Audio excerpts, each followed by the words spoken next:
बिहार चुनाव में कांग्रेस की जो रणनीति थी, आज की तारीख में कांग्रेस अब उस रणनीति से बैकफुट पर जाती हुई नजर आ रही है। पहले अशोक गहलोत पहुंचते हैं, फिर अब अविनाश पांडे को वहां भेज दिया गया है।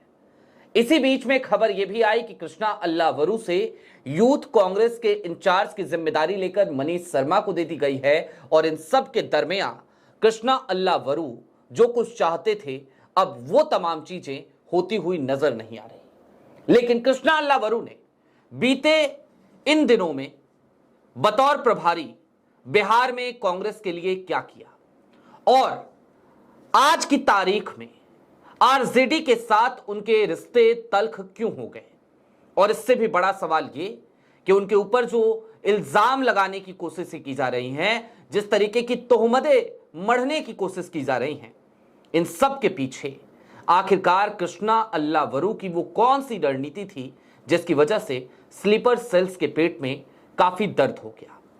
कृष्णा अल्लावरू को लेकर यह शायद तीसरी वीडियो मैं बना रहा हूं और आज हम कृष्णा अल्लावरू के उस पूरे संघर्ष को, बिहार में जो उन्होंने कांग्रेस के लिए किया, आज उसे समेटने की कोशिश करेंगे। नमस्कार, मैं स्वप्निल और आप मुद्दा देख रहे हैं। आगे बढ़ें उससे पहले एक छोटी सी अपील है। मुद्दा इन दिनों एक गंभीर आर्थिक संकट से जूझ रहा है। इसके पीछे दो बड़े कारण हैं। एक तो हमारे मेन बैंक अकाउंट का बीते कई महीनों से फ्रीज होना, तो दूसरी तरफ हमारे 2.5 साल पुराने चैनल का हमसे छिन जाना। ऐसे में डे टू डे ऑपरेशंस में मुद्दा को काफी मुश्किलों का सामना करना पड़ रहा है। लिहाजा आपसे गुजारिश है, यदि आप चाहें, यदि आप सक्षम हो तो छोटी छोटी मदद मुद्दा की जरूर कीजिएगा। इसके लिए आप स्क्रीन पर दिख रहे क्यूआर कोड या फिर के नीचे दिख रहे यूपीआई नंबर का इस्तेमाल कर सकते हैं। अब आगे बढ़ते हैं। दोस्तों, शुरुआत आज से नहीं करेंगे, शुरुआत तो करेंगे बिहार कांग्रेस के उस समय से, उस काल से, उस परिस्थिति से जब बिहार कांग्रेस सोई हुई नजर आती थी। मदन मोहन झा बिहार के प्रदेश अध्यक्ष रहे हों या फिर कि उनके बाद अखिलेश प्रसाद सिंह, हर समय कांग्रेस सुसुप्ता अवस्था में ही रहती, सोई रहती। लेकिन इस बार कुछ परिवर्तन हुए। राहुल गांधी ने कहा बिहार में चुनाव आ रहे हैं, तो चुनाव से चंद महीनों पहले उन्होंने बिहार का प्रभारी बदल दिया। अपने करीबी लोगों में से एक कृष्णा अल्लावरू को वहां भेजा और अखिलेश प्रसाद सिंह की जगह पर राजेश राम को जिम्मेदारी दी गई। लेकिन अखिलेश प्रसाद सिंह जो राज्यसभा सांसद भी हैं, जब उनको हटाया गया बिहार कांग्रेस अध्यक्ष के पद से, तो सबको लगा कि चलो कुछ तो अच्छा हुआ है कांग्रेस में। लेकिन अखिलेश प्रसाद सिंह गणेश परिक्रमा वाले एक नेता हैं। आरजेडी के प्रति उनका लगाव ज्यादा है, ये तो हर कोई जानता है। लेकिन उसके बावजूद कांग्रेस का जो आला कमान है उसमें कई पावर सेंटर्स हैं और उन पावर सेंटर्स की गणेश परिक्रमा करते हुए अखिलेश प्रसाद सिंह को एक बड़ी कुर्सी मिल जाती है। वो कुर्सी होती है CWC की, यानी कि कांग्रेस वर्किंग कमेटी की। CWC यानी कांग्रेस की सबसे मजबूत इकाई, सबसे महत्वपूर्ण इकाई। उस इकाई में एक कुर्सी घेर कर बैठ गए हैं अखिलेश प्रसाद सिंह। अब खैर, कृष्णा अल्लावरू बिहार पहुंचे तो उन्होंने क्या किया? उन्होंने लालू यादव या आरजेडी के दफ्तर से कांग्रेस का चलना बंद करा दिया। सारे फैसले सदाकत आश्रम में लिए जाने लगे। सबसे पहले 140 सीटों की एक सूची तैयार की गई और इन 140 सीटों पर कांग्रेस के प्रभारी बिहार के कृष्णा अल्लावरू ने काम शुरू किया। राजेश राम का साथ उन्हें मिला और इसके बाद इन 140 सीटों की सूची को लालू यादव के पास भी भेज दिया गया, तेजस्वी के हाथों में भी थमा दिया गया। कांग्रेस ने अपना स्टैंड लिया, कहा ये वो 140 सीटें हैं जहां पर हम चाहते हैं कि हमें चुनाव लड़ना चाहिए। इसके बाद जाहिर सी बात है, महागठबंधन, इंडिया अलायंस, उसमें ये स्कोप नहीं था कांग्रेस के पास कि वो 140 सीटों पे चुनाव लड़ती। लेकिन ये एक तरीका और तरीकेकार था ये बताने का, ये जताने का अपने अलाइज को कि देखिए, बात ठीक है कि आप हमारे साथी हैं, लेकिन हमारी तैयारियां ऐसा नहीं है कि कम है। यही बताने के लिए 140 सीटों की सूची तैयार की गई। उसके बाद आगे जब सीट शेयरिंग तक बात आने लगी तो 71 सीटों की एक सूची वो तैयार हुई। ये सूची भी सदाकत आश्रम में तैयार हुई। इससे पहले कांग्रेस की सूची आरजेडी दफ्तर से बनकर आ जाया करती थी। सदाकत आश्रम में 71 सीटों की सूची तैयार हुई। वो सूची भी तेजस्वी यादव और लालू यादव के पास भेज दी गई। फिर बात हुई महागठबंधन की पहली बैठक में कि और भी पार्टियां चूंकि गठबंधन में हैं तो उनका भी ध्यान रखना है, लिहाजा हमें अपनी सीटें थोड़ी कम करनी पड़ेंगी। कृष्णा अल्लावरू ने कहा कि नहीं, ऐसा कैसे करें, हम तो पहले से कम हैं, 71 सीटें ही तो लड़ना चाह रहे हैं। फिर जब हर तरफ से एक दबाव बना तो कृष्णा अल्लावरू जो पहले से ही ठान कर बैठे थे कि हां कुछ सीटें कम करनी है तो कौन सी सीटें कम करेंगे, तो उन्होंने वो सीटें जहां पे कांग्रेस बड़े मार्जिन से हारती रही है उन 10 सीटों को और हटा दिया। कहा चलिए ठीक है, आप कह रहे हैं कम करना है तो कम करते हैं, 61 सीटों पे लड़ेंगे। और ये रही फाइनल सूची। और वो 61 सीटों से 60 पे भी कृष्णा अल्लावरू ने कांग्रेस को नहीं आने दिया। विनेबिलिटी वाली सीटें इस बेस पर भिड़ गए कृष्णा अल्लावरू।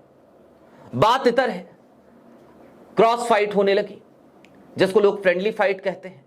वो सारी धमकियां, वो सब कुछ किया गया। आज भी 11 सीटों पे लगभग फ्रेंडली फाइट की स्थिति है। हालांकि फ्रेंडली जैसा कुछ होता नहीं है, लेकिन कृष्णा अल्लावरू को आज की तारीख में जो लोग कोस रहे हैं उनको इन सारी बातों का पता होना चाहिए कि कृष्णा अल्लावरू ने क्या क्या किया। और ये जो कुछ भी कृष्णा अल्लावरू ने किया, क्यों किया? पैसे के लिए, रुपए के लिए नहीं, राहुल गांधी के भरोसे के लिए। राहुल गांधी को उन पर भरोसा था, कृष्णा अल्लावरू उस भरोसे पर खरा उतरने की कोशिश करते रहे। आज की तारीख में अविनाश पांडे को वहां भेजा गया, अभी अशोक गहलोत वहां गए थे। जाहिर सी बात है वो मोमेंटम जो राहुल गांधी ने बनाया था वोट अधिकार यात्रा में, उससे भी पहले एक मोमेंटम बिहार में और बनाया गया था, आपको अगर याद हो, पलायन रोको यात्रा। उस यात्रा के पीछे कौन था? जवाब है कृष्ण और कन्हैया की जोड़ी। यानी एक तरफ कृष्णा अल्लावरू तो दूसरी तरफ कन्हैया कुमार। इन दो युवा नेताओं ने कांग्रेस के पलायन रोको यात्रा निकाली और तमाम बिहार के कोने कोने तक ये पहुंचे। राहुल गांधी भी उस यात्रा में शामिल हुए थे, आपको याद होगा। ये सारी चीजें कृष्णा अल्लावरू और कन्हैया कुमार करते रहे, मेहनत करते रहे, पसीना बहाते रहे, लेकिन अंततः अब ऐसा लगने लगा है जैसे उनकी मेहनत का कोई लाभ कांग्रेस उठा नहीं पाई। और इसके पीछे सबसे बड़ा अगर कोई कारण है, सबसे बड़ा अगर कोई कल्प्रिट है, तो वो निश्चित तौर पर वो तमाम लोग हैं जो कांग्रेस को अपने पैरों पर खड़ा नहीं होने देना चाहते बिहार में। और बात अभी बिहार की हो रही है, इसलिए हम बिहार कह रहे हैं। देश के कोने कोने में इसी तरीके की स्थिति है जहां पर अलायंस हैं कांग्रेस के पास। कई नेता हैं कांग्रेस में ऐसे जो कांग्रेस की तरफ से सांसद बनते हैं, विधायक बनते हैं, मंत्री बनते हैं। जब कुछ नहीं बनते, पार्टी सत्ता में नहीं रहती, तो बड़े बड़े पदों पे रहते हैं कांग्रेस के। ऐसे ऐसे नेता हैं जिनसे मिलना आम कार्यकर्ताओं के लिए बेहद मुश्किल है, मुलाकात ही नहीं हो पाती। उन सब के बावजूद उनकी निष्ठा कांग्रेस के प्रति नहीं होती। वो मलाईदार पदों पर बैठते जरूर हैं, लेकिन उनकी निष्ठा या तो अलायंस के प्रति होती है, अपने अलायंस के प्रति कांग्रेस के, या फिर कि भारतीय जनता पार्टी के इशारे पर काम करने वाले लोगों की भी कांग्रेस में कोई कमी नहीं है। हालांकि कहते हैं ना कि जौहरी की परख, माफ कीजिएगा, हीरे की परख जौहरी को ही होती है। कृष्णा अल्लावरू हो या कन्हैया कुमार जैसे नेता हों, ये तमाम लोग हीरे तो हैं, लेकिन सवाल यह है कि क्या राहुल गांधी एक जौहरी बन पा रहे हैं, या फिर कि कहीं ऐसा तो नहीं कि राहुल गांधी की इच्छा के विरुद्ध भी बहुत कुछ हो रहा है। मसलन ज्यादा दिन पुरानी बात नहीं है, हरियाणा में सीएलपी लीडर और हरियाणा में प्रदेश अध्यक्ष।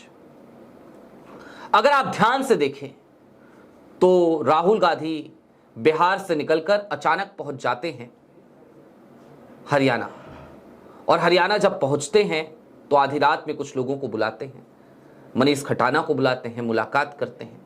उसके बाद उनकी यात्रा प्रस्तावित थी बाहर की, कोलंबिया वगैरह की, तो वहां चले जाते हैं।